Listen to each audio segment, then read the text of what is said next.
Open your eyes.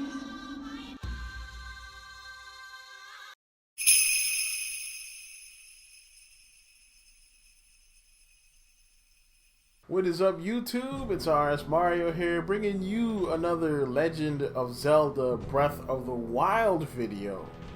Alright, so last video I talked about the possibility of Link being, a brand new Link in this game, and his entire story being told in one game, or in my top 8 video about what other Links this could possibly be, seeing as though this Link did fight Ganon before. What other Links this could possibly be. And then I kind of kept one off to the side for a video all his own, and this is the Hero of Men. Now, we don't exactly know if the Hero of Men was a Link, but seeing as though he is called a hero, more than likely he was a previous Link. And of course, this Link did not get his own game. His story was told pretty much in its entirety in the prologue of Minish Cap. So we don't exactly know what else happened with this hero. And of course, this takes place in the Force era. And the events of the Bound Chest War and the Hero of Men actually takes place thousands of years before the events of Minish Cap.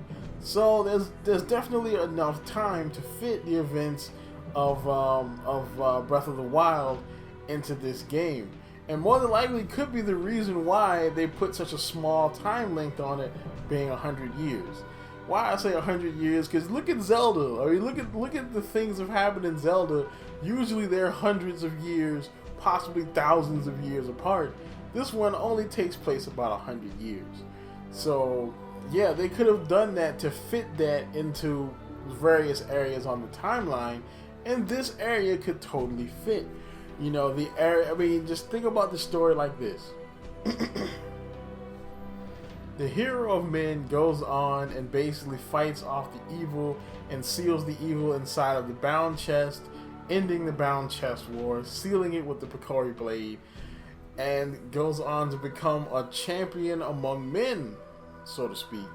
And he probably gets a snazzy shirt to go with this title as well. And he's basically been held in high esteem by the Hyrulean royal family, because of his acts of valor. So then he kind of goes on about his life for a while until a calamity happens. A calamity known as Ganon. The Calamity Ganon.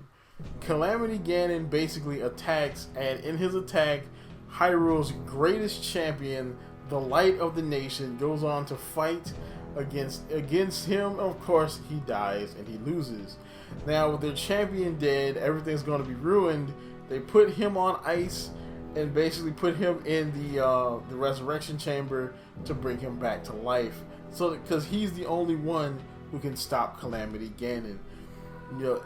It's a perfect story right there, and it definitely could explain something that we haven't really explained in the Zelda universe. Some things that happened in the Force era. Like, most of the Force era is completely unexplained outside of the events of Minish Cap and Four Swords Adventure. Or Four Swords. So we really don't get a lot of what happened in the Force era, and this could be, something that fills in that gap. And we can tell the story of a Link that we've never seen before. I mean, if you look at the picture of him, he looks like he's about the right age when he dies to come back looking about like this Link. So that would actually work. As well as the Master Sword not being in the Temple of Time would also work. Seeing as though, we didn't see a pedestal in that Temple of Time. The pedestal is in the forest. So maybe the pedestal for the Master Sword is actually out here in the forest, and is eventually moved to the Temple of Time sometime prior to the events of Ocarina of Time. As well as one thing that's been getting me about the Hyrule Castle, you see there's a light flashing from within the castle. It actually kind of reminds me of the Disney logo a little bit. But it's a light flashing within the castle when Calamity Ganon kind of rises from it. Some people think this is some effect of Calamity Ganon. I think this is personally Zelda. You know, because maybe this is a way of Zelda kind of broadcasting a message out of the Link, because of course she's probably the voice that wakes him up from the chamber, and that light is the light force.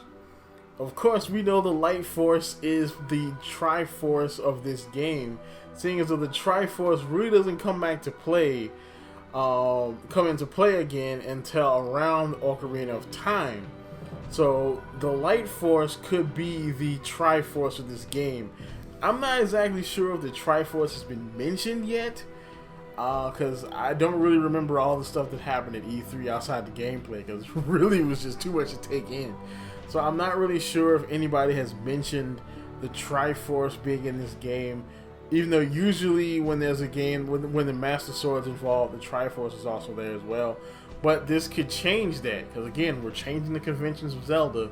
So this could definitely flip the script on that. And that light could be the light force that is coming from Princess Zelda. Because we know that in the Force era, the light force was sealed inside of Zelda. Or they could actually explain what the light force is. I mean, the light force is for once. And maybe they could officially explain it as being the Triforce itself. Or maybe the Triforce of Wisdom. We don't really know. But that's about it for this. This theory has really been kind of just rattling in my head for a little while. I had to kind of vent it. I couldn't just throw it into the top 8 because it feels more to me.